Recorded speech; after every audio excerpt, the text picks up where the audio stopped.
fourth episode begins with a flashback to the Seattle quarantine zone, circa 2018. In the back of a Fedra transport, a soldier tells a gross and violent story for laughs. He talks about some voters disseminating information. He thought they were Western Liberation Front, but instead they were some religious group. Another soldier asks why they refer to the citizens as voters. And a serious-looking man called Sarge in the corner clarifies that the term is a derogatory one that mocks how Fedra took away people's right to vote.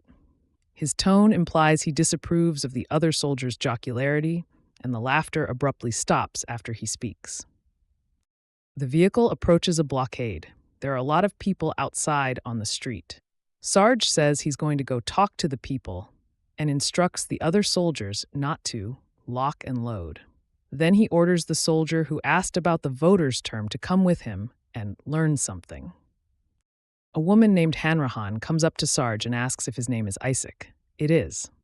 Once they've established that, Isaac throws a lit grenade into the back of the transport, which is still full of Fedra soldiers, and locks the door.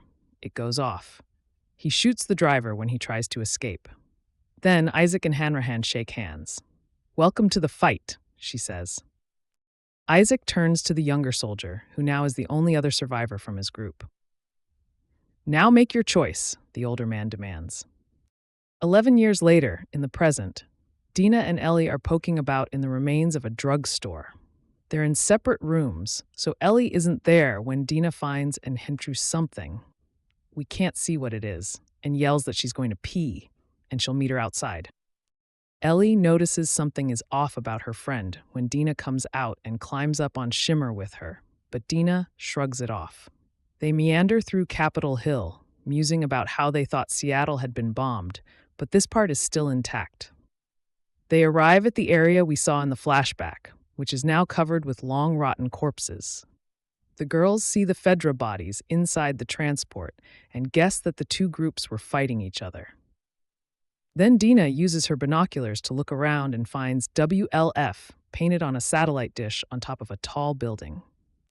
Ellie, unsurprisingly, is ready to charge in first, make plans later, but Dina convinces her to wait until dark and approach on foot. While they're killing time, they hole up in a music shop.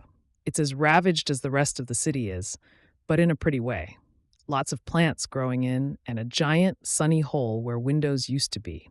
Ellie ventures upstairs and finds a guitar that, by virtue of being sealed up in a case, is in very good condition. She tunes it and starts playing Take On Me, though she pauses when she sees Dina at the top of the stairs. "Go on," Dina whispers, so she does. Ellie's performance is quiet and sweet. Dina, beaming, sits cross-legged on the floor in front of her, eyes full of tears. When Ellie finishes, Dina wipes her face and compliments her friend, who credits all those lessons from Joel. Dina smiles. "He taught you well." Ellie agrees that he did. Now for something completely different and totally disturbing.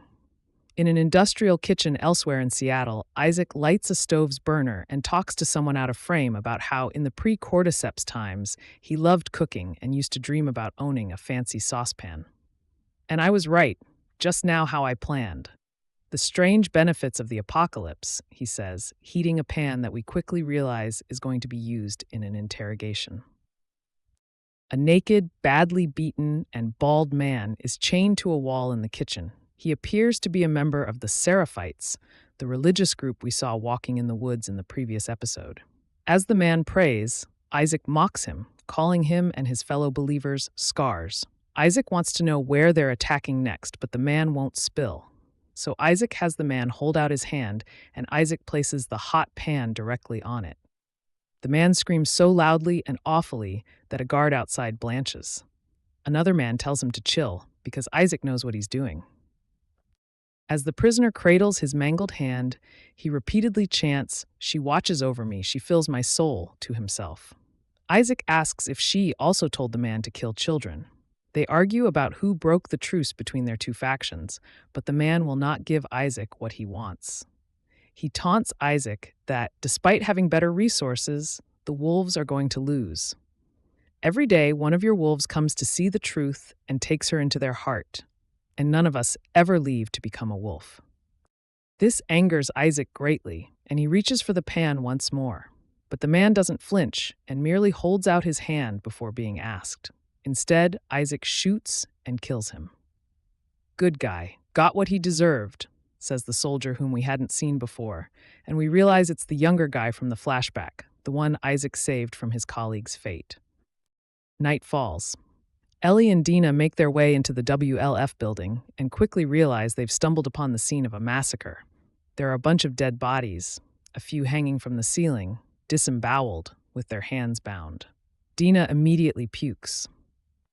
"Feel her love," and the fish symbol is scrawled on a wall, leading the girls to realize that the group they saw in the woods are responsible for the killings. All of the carnage is incredibly fresh, as we learn when WLF soldiers run in and Ellie and Dina quickly hide. The soldiers are looking to kill any Seraphites they find, despite Isaac's orders to keep them alive for questioning, and it's not long before one discovers Ellie. She jumps on him and chokes him, ultimately killing him as Dina shoots a second soldier who runs to his aid. Dina and Ellie escape into the pouring rain outside, winding up in an old transit tunnel. The WLF know where they are and toss lit flares into the tunnels, which rile up all the infected that are creeping around down there. The clickers chase Ellie and Dina until the pair drops into a subway car full of skeletons and the infected follow them. The undead rock the car and break through the glass, and it's looking really bad until the women open an emergency exit in the roof. Apparently, dead men can't jump, because once Ellie boosts Dina up, then Dina pulls Ellie out. They are able to get away. Barely. When Ellie and Dina get stuck in some turnstiles that won't move, a clicker is all up in Dina's business and getting ever closer. So Ellie shoves her arm between the creature and her friend and shoots the infected as it's biting her. She saves Dina's life, but Dina is incredibly freaked out as she looks at the bloody gash on Ellie's arm. They get back to the concert hall where they're holing up, and Ellie turns around from barring the door to find Dina crying and holding a gun on her. "I would die for you, I would," Ellie says, "but that is not what just happened." It's time to tell Dina the truth. "I am immune. I can't get infected," Ellie says. And when Dina is not convinced, Ellie gets her to agree to hold a gun on her all night long, promising that, "I'm going to wake up just as I am right now." Later, when Ellie is awake and definitively not a mushroom, she shows Dina the bite, which looks incredibly average, and the moment of vulnerability seems to seal something for Dina. "I'm pregnant," she says, crying. Dina drops the lamp she's holding and kisses her. Ellie eagerly reciprocates. They start taking each other's clothes off, and Ellie slips her hands into Dina's pants.